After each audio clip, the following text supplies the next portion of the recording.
Question तो आपने देख लिया होगा। ऐसा ही क्वेश्चन एचपीएससी ने बना दिया जिसे 4 लोग नहीं लाखों स्टूडेंट कह रहे हैं कि क्या है, और इसके ऊपर लेके काफी डिबेट है। तो आज हम इस क्वेश्चन को देखेंगे क्योंकि इसका ऑथोरिटेटिव आंसर क्या होना चाहिए ये कहीं मिल नहीं रहा है।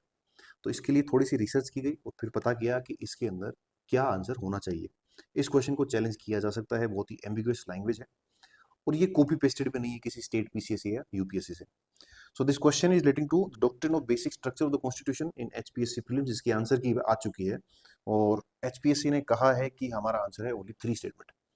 अगर आपने सी टिक किया है तो कॉन्ग्रेचुलेशन, आपका ठीक हो गया, आपको मार्क्स मिलेंगे। बट आपको ये पता नहीं है कि कौन से 3 ठीक है। हो सकता है आपने जो सोचा वो ठीक ना हो, उससे कोई फर्क नहीं पड़ता, बट एज एन स्टूडेंट आपको पता होना चाहिए कि कौन से 3 ठीक है। या ये आंसर ही एचपीएससी का गलत है, इसमें से चारों ऑप्शन ठीक होने चाहिए या केवल 2 ठीक होने चाहिए। तो इसे हम डिस्कस करते हैं आज।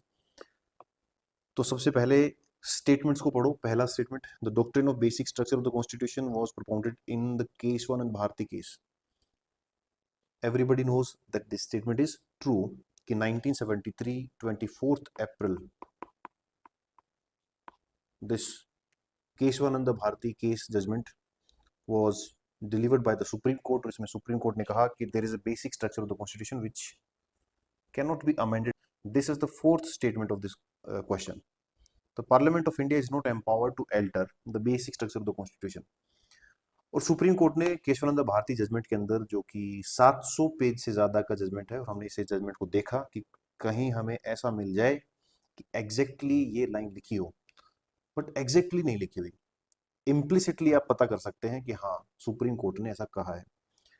अगर आप यही क्वेश्चन 1973 24 अप्रैल से पहले किसी एग्जाम में अटेम्प्ट कर रहे होते तो इस क्वेश्चन का आंसर होता कि this statement is wrong, because उस समय बेसिक स्ट्रक्चर जैसा कुछ था नहीं और parliament was empowered to amend any part of the constitution, any feature of the constitution. तो basic structure doctrine was not in place, तो ऐसे केस में वो कर सकते थे।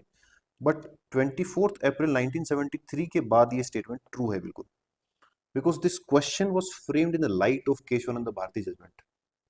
इस बात को देखते हुए this fourth statement, the parliament of India is not empowered to alter the basic structure of the constitution.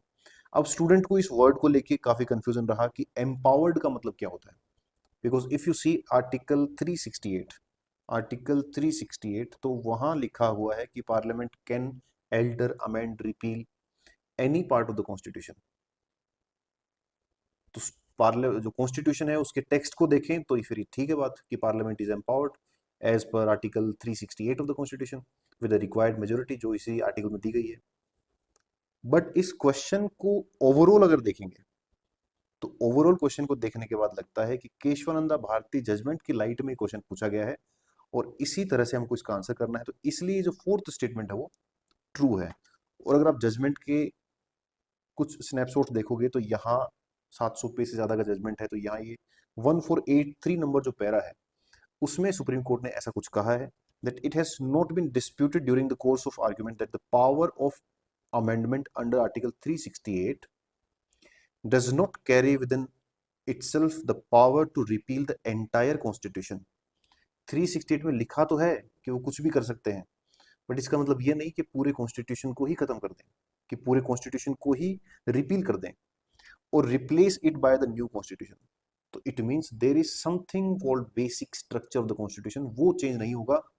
क्योंकि अगर आप केवल बेयर टेक्स्ट के ऊपर जाके कहते हैं कि पार्लियामेंट के पास ये पावर है कि पार्लियामेंट कैन अमेंड रिपील और alter any part of the constitution, this does not mean they can repeal entire constitution.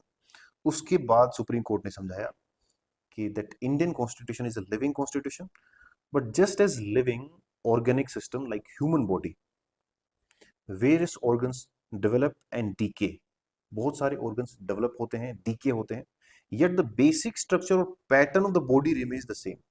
but हमारा जो body का basic structure है वो remains the same with each of the organs having its proper functions। so also in a constitutional system the basic institutional pattern remains even though the different component part may undergo significant alterations। तो आप कुछ कुछ changes कर सकते हैं, but आप जो उसका बेसिक कोर एलिमेंट है उसको चेंज नहीं कर सकते। इसका मतलब ये हो गया आपने पूरे कॉन्स्टिट्यूशन को ही रिपील करके नया कॉन्स्टिट्यूशन लेके आ गए। एंड नया कॉन्स्टिट्यूशन बनाने की पावर कॉन्स्टिट्यूएंट असेंबली को होती है, पार्लियामेंट को नहीं होती।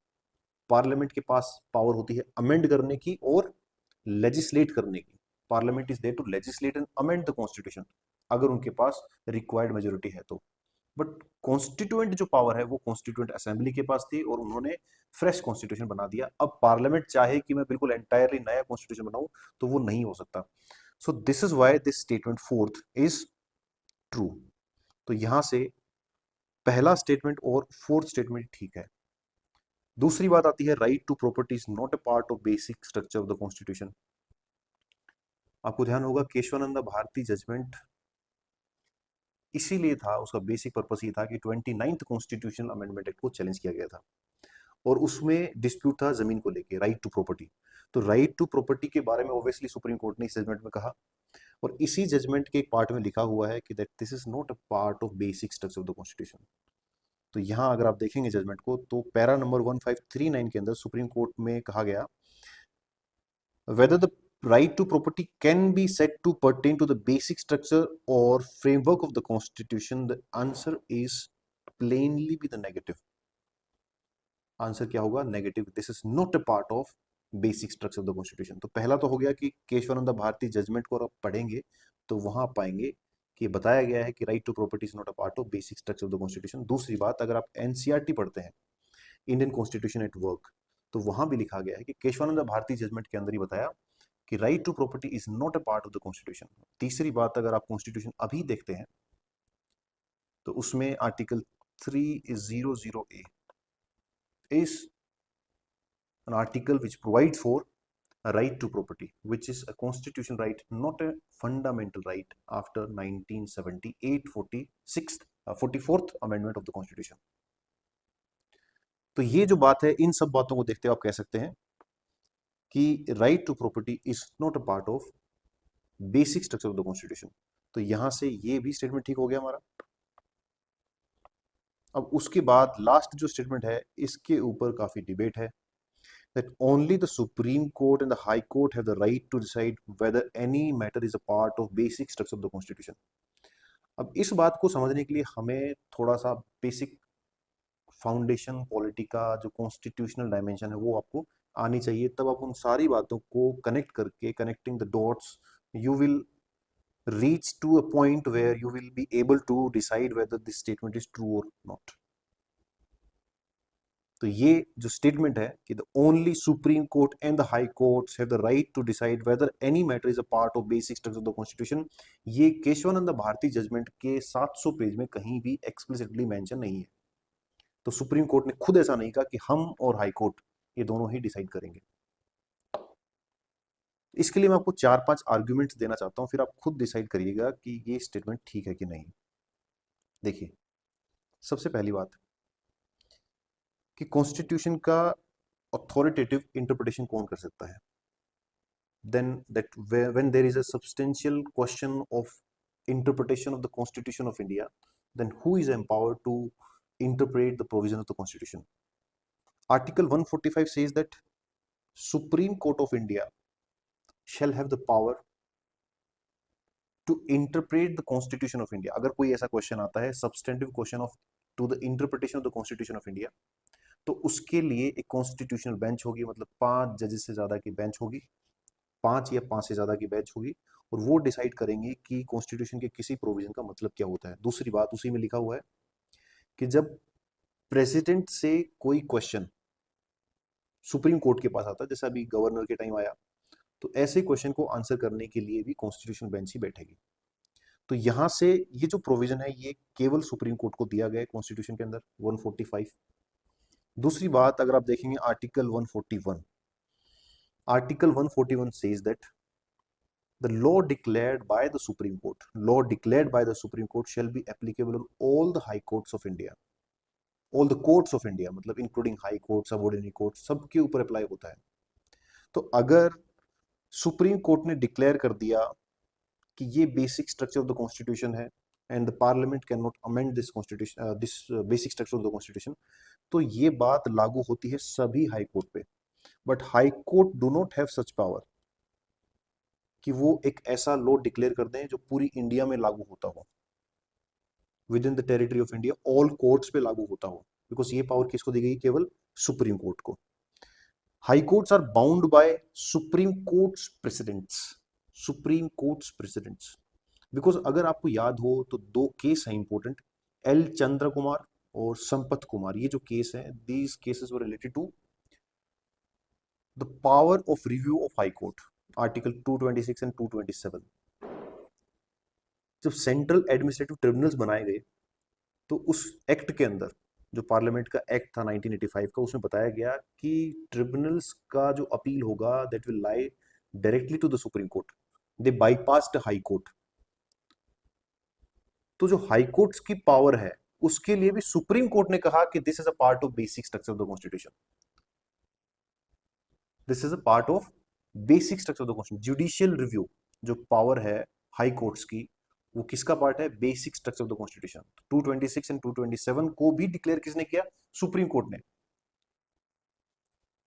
तीसरी बात, हाई कोर्ट ने अगर किसी फीचर को कह भी दिया, मान लीजिए ऐसा होता है कि हाई कोर्ट ने अपने जजमेंट में कहा कि this is a part of basic structure of the constitution, तो हमारी कॉन्स्टिट्यूशन स्कीम में हम जानते हैं कि हाई कोर्ट, एक हाई कोर्ट और दूसरा हाई कोर्ट एक दूसरे के सबऑर्डिनेट नहीं है, they are coordinate, because they draw their power from the constitution of India. तो ऐसे केस में अगर एक हाई कोर्ट ने कोई पर्टिकुलर इश्यू को हेल्ड कर दिया कि this is a part of basic structure of the constitution, so this is not mandatory on the part of another high court to follow that precedence of high court, because high courts follow the precedence of supreme court। तो ये कह सकते हैं कि ये जो बात आपने कही है, this only have persuasive value in this high court। तो इस रीजन से भी, इस लॉजिक से भी, हाई कोर्ट्स ने जो डिक्लेयर कर दिया that may not be applicable through out the territory of India, because जो दूसरे हाई कोर्ट है वो उसको काउंटर कर सकते हैं। तीसरी बात, हाई कोर्ट ने अगर कुछ डिक्लेयर कर भी दिया, then this provision can be this this stands और stand of high court can be challenge in the supreme court, और सुप्रीम कोर्ट उस बात को रिपील कर सकते हैं, नल एंड वॉइड डिक्लेयर कर सकते हैं कि this is not a part of basic structure, because apex court जो कहेगा वही लॉ होगा। If you see these two provisions, इन तीनों प्रोविजन को एक साथ देखेंगे तो सुप्रीम कोर्ट ने जो कहा that shall be applicable to the all courts of India within territory of India. तो इन सब बातों को ध्यान में रखते हुए हम ये कह सकते हैं कंफर्टेबली कि supreme court is the only authority to decide what constitutes the basic structure of the constitution। इसके अलावा अगर आप कुछ स्टैंडर्ड बुक्स पढ़ें, जैसे मान लो आप MP जैन पढ़ेंगे या लक्ष्मीकांत पढ़ें, तो इन बुक्स के अंदर भी आपको सुप्रीम कोर्ट के जजमेंट के साथ ही बताया जाएगा कि ये सुप्रीम कोर्ट ने इस पर्टिकुलर जजमेंट में बताया कि this is a part of basic structure of the constitution.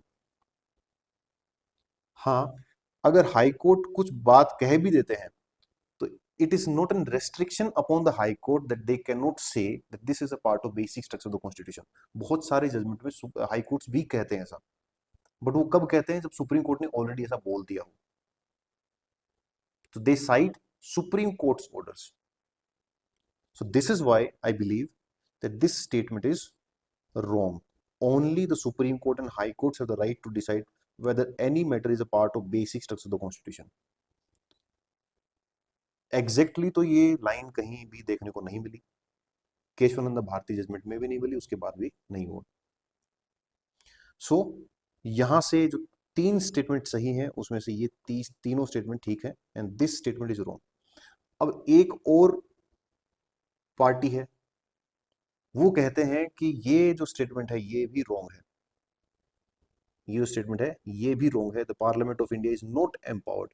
तो वो कह रहे हैं कि ये एम्पावर्ड है, parliament is empowered to alter the basic structure of the constitution, but जैसे ही ये ऐसा होगा तो उसके बाद this will be scrutinised by the supreme court और द हाई कोर्ट, और वो इसे स्ट्रक डाउन कर सकते हैं। तो ये जो वर्ड है इसकी वजह से यहाँ पे एम्बिग्यूटी आ रखी है और इसको चैलेंज किया जा सकता है, और ये क्वेश्चन डिलीट भी हो सकता है कि ये जो स्टेटमेंट है इसमें क्लैरिटी नहीं है। तो this is all about this question.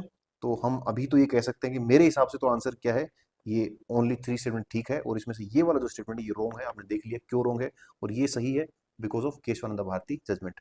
जो लोग ये कह रहे हैं कि दिस इज ऑल्सो करेक्ट, तो फिर ये बात फिर आगे अगेन जुडिशियल रिव्यू देखा जाएगा। अगर कोर्ट में जाती है तो जुडिशियल रिव्यू, और अगर आपके एचपीएससी ही से समझ के देख के एडवाइस लेके और फिर इसको डिलीट कर देती तो अलग बात है। See you in the next class. Till then prepare for mains, जिसके आप 50 से भी ऊपर नंबर आए हैं तो बहुत अच्छा आपने स्कोर किया है, और कट ऑफ लगभग 45 to 50 रहेगी, तो आप मेंस के लिए प्रिपेयर करें। सी यू, थैंक यू, बाय।